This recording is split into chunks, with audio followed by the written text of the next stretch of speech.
Hi, this is Savita Mishra. Welcome back to my YouTube channel Ashipta Education Point.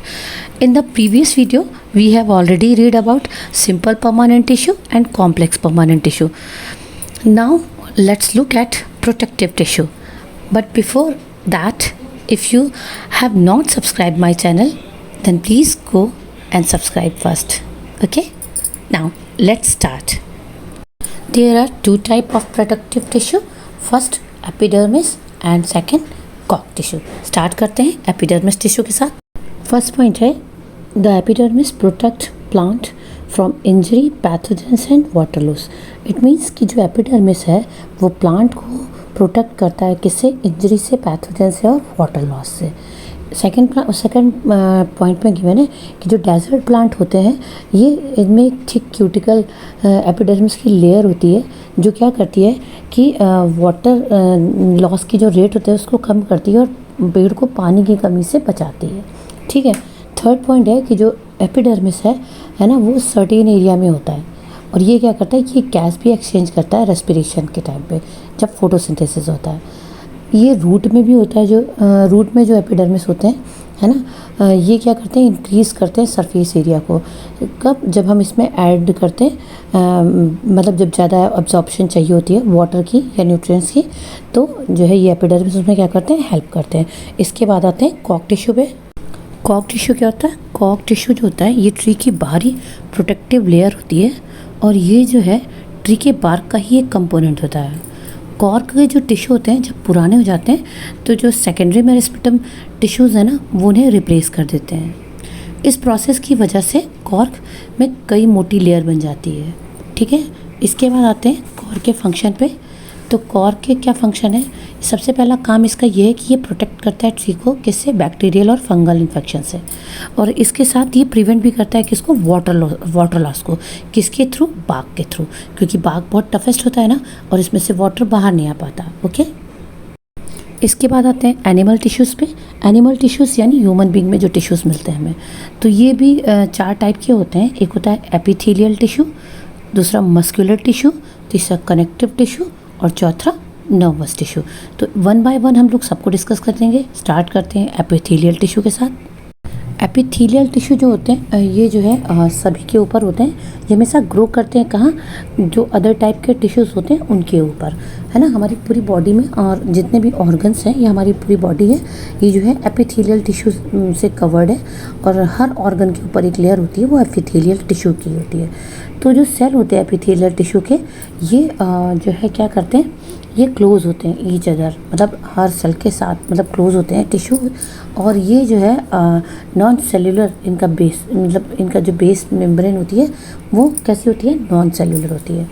ये single layer के sales होते हैं. ठीक है. इनमें ब्लड वेसल्स भी नहीं होती है, एब्सेंट्स होती है जनरली. और ये इनमें मतलब कोई सेंस भी होते हैं. ये नॉन नर्वस होते हैं नेचर में, तो इसमें सेंसेस भी कम होते हैं. ये कवर करते हैं हमारे जितने भी ऑर्गन हैं उनको, है ना. लाइंस है, कैविटीज़ है जो भी खाली है, जो हॉलो है ऑर्गन के बीच में हमारे स्टमक में, तो सब जगह ये क्या करती है? सबको कवर करती रहती है. एपिथेलियम टिश्यू जो होते हैं इनको हम क्लासीफाइड कर सकते हैं कि squamous epithelium, cubical epithelium, columnar epithelium और सिलिएटेड एपिथेलियम में. तो ये चार टाइप के एपिथेलियम टिश्यू हैं. इनको वन बाय वन करके पढ़ते हैं. स्टार्ट करते हैं. जो नंबर 1 है स्क्वैमस एपिथेलियम टिश्यू. ये कहाँ होता है? ये हमारे माउथ के इनर सरफेस पे होता है और ईसोफेगस पे भी होता है, ब्लड वेसल्स के ऊपर भी होता है और ये एल्वोली होती है ना लंग्स के अंदर, उसमें भी होता है. ठीक है. इसके बाद आते हैं स्ट्रेटिफाइड स्क्वैमस एपिथेलियम. ये क्या होता है? ये जो स्क्वैमस एपिथेलियम टिश्यू है इनको हम वन बाय वन करके अगर सेट कर दें, इसकी कुछ लेयर्स बना दें, तो ये क्या बन जाती है? स्ट्रेटिफाइड स्क्वैमस एपिथेलियम बन जाती हैं. ये हमारी जो बॉडी की आउटर लेयर होती है स्किन, वो इसी की बनी होती है. ठीक है. इसके बाद आते हैं जो है क्यूबाइडल एपिथेलियम टिश्यू. ये जो होते हैं नेफ्रॉन में होते हैं, किडनी में. नेफ्रॉन किडनी के अंदर होता है ना, उसमें प्रेजेंट होते हैं. या फिर कहाँ प्रेजेंट होते हैं? सैलिवरी ग्लैंड में भी प्रेजेंट होते हैं ये. ठीक है. फिर उसके बाद आते हैं कॉलमनर एपिथेलियम टिश्यू. ये कॉलम की तरह होते हैं और ये जो है स्पिंडल शेप के होते हैं और ये कहाँ होते हैं? इंटेस्टाइन में होते हैं. कहाँ होते हैं? इंटेस्टाइन में, स्टमक में होते हैं. ठीक है. फिर लास्ट आते हैं सिलिएटेड एपिथेलियम। सिलिएटेड एपिथेलियम जो होते हैं ये जैसे इसमें दिख रहा है, जो सिलिएटेड एपिथेलियम उसमें सीलिया ऊपर होते हैं ना, छोटे छोटे से हेयर लाइक स्ट्रक्चर। तो ये ट्रैकिया, ब्रोंकाई, फैलोपियन और ह्यूमन बीइंग में नसल कैविटी के अंदर होते हैं। ठीक है, इसके बाद आगे आते हैं मसल्स टिश्यू पे आते हैं। मसल्स टिश्यू जो होते हैं ये कनेक्टिव टिश्यू होते हैं और ये किस में हेल्प करते हैं, हमारी बॉडी के मूवमेंट में हेल्प करते हैं। इनको हम लोग कंट्रोल भी कर सकते हैं ना, बॉडी के मूवमेंट में हेल्प करते हैं। और ये जो है कैसे फाइबर की तरह होते हैं, लॉन्ग फाइबर की तरह होते हैं, इनको मसल फाइबर भी कहते हैं। ये कंट्रैक्शन और रिलैक्सेशन में भी जो है कैपेबल होते हैं। और ये यहाँ पर जो है मसल्स टिश्यू पढ़ेंगे, कितने तीन टाइप के मसल टिश्यू पढ़ेंगे। सबसे पहले स्ट्रेटिएट मसल टिश्यू पढ़ेंगे, फिर नॉन स्ट्रेटेड मसल टिश्यू पढ़ेंगे और फिर कार्डियक मसल। तो स्टार्ट करते हैं स्ट्रेटिएट मसल या स्केलेटन मसल टिश्यू के साथ। ओके, ये जो स्ट्रेटेड मसल टिश्यू होते हैं ये क्या होते हैं, इनको हम वॉलंटरी मसल भी कहते हैं, है ना। क्यों कहते हैं, क्योंकि ये हमारे कंट्रोल में होते हैं, है ना। मसल फाइबर जो होते हैं, सेल्स होते हैं, ये कैसे होते हैं, ये मल्टी न्यूक्लिएटेड, यानी कि एक सेल में कई न्यूक्लियस होते हैं। और ये कैसे होते हैं, अनब्रांच्ड होते हैं, इनमें ब्रांचेस नहीं होती। ये जितने भी फाइबर होते हैं ये इनक्लोज होते हैं एक थिन मेम्ब्रेन से, है ना, जिसको हम कहते हैं सार्कोलेमा। क्या कहते हैं, सार्कोलेमा। ठीक है, जो साइटोप्लाज्म होता है इसमें उसको हम लोग कहते हैं सार्कोप्लाज्म। और ये जो मसल्स होती हैं ये टायर्ड भी हो जाती हैं और इनको रेस्ट की ज़रूरत भी पड़ती है। ओके, ये जो नॉन स्ट्रिएटेड मसल्स होती हैं ये इनवॉलंटरी होती हैं, है ना। और इनको हम क्या कहते हैं, स्मूथ मसल्स भी कहते हैं। इनवॉलंटरी मतलब इन पर हमारा कंट्रोल नहीं होता, ये अपने आप वर्क करती हैं। ये जो मसल्स फाइबर होती हैं ये कैसी होती है, इसमें यूनी न्यूक्लिएटेड, यानी कि एक न्यूक्लियस होता है और स्पाइंडल शेप की होती हैं। ठीक है, ये जो है इनक्लोज होती हैं मेम्ब्रेन से, लेकिन बहुत से फाइबर होते हैं जो एक मतलब ये एक साथ जोड़ करके क्या एक बंडल की तरह का स्ट्रक्चर बना लेते हैं। तो ये मसल्स होती हैं कहाँ मिलती हैं, ये हमें स्टमक के वॉल में मिलती हैं, इंटेस्टाइन में मिलती हैं, यूरिनरी ब्लैडर में मिलती हैं, ब्रोंकाई में मिलती हैं, आयरिस ऑफ आई में मिलती हैं, एक्सेट्रा एक्सेट्रा। ओके, इसके बाद आते हैं कार्डियक मसल्स फाइबर पे। ये जो होती हैं ये भी इनवॉलंटरी मसल्स ही होती हैं, क्योंकि इन पर किसी का कंट्रोल नहीं होता, ये सेल्फ वर्क करती हैं। ये कहाँ मिलती हैं, केवल वॉल, ये हार्ट की वॉल में प्रेजेंट होती हैं। और इनका जो स्ट्रक्चर होता है ये स्ट्रेटेटेड और नॉन स्ट्रेटेड मसल के मतलब बीच का ही होता है। और ये यूनी न्यूक्लिएटेड होती हैं, इनमें ब्रांचेस में मिलते हैं, है ना।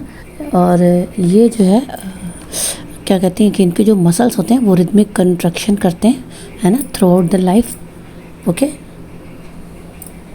इसके बाद फटाफट से चलती है इन तीनों जो टिश्यूज़ हैं, striated muscles, non striated muscles और कार्डियक मसल्स टिश्यू। इनके बीच में डिफरेंस देख लेते हैं क्योंकि ये आता है, इंपॉर्टेंट है ना। तो इसके 4 या 5 पॉइंट अगर आप याद कर लेंगे तो निकाल लेंगे, मतलब पूरे मार्क्स मिल जाएंगे आपको। ठीक है, तो इसके कुछ फीचर्स हैं, फीचर्स के क्राइटेरिया पे हम लोग इनके डिफरेंस को देखते हैं। तो सबसे पहले स्टार्ट करते हैं कंट्रोल से। तो ये वॉलंटरी होती हैं, स्ट्रेटेड मसल्स होती है वॉलंटरी होती हैं क्योंकि ये जो है हमारे कंट्रोल में होती हैं।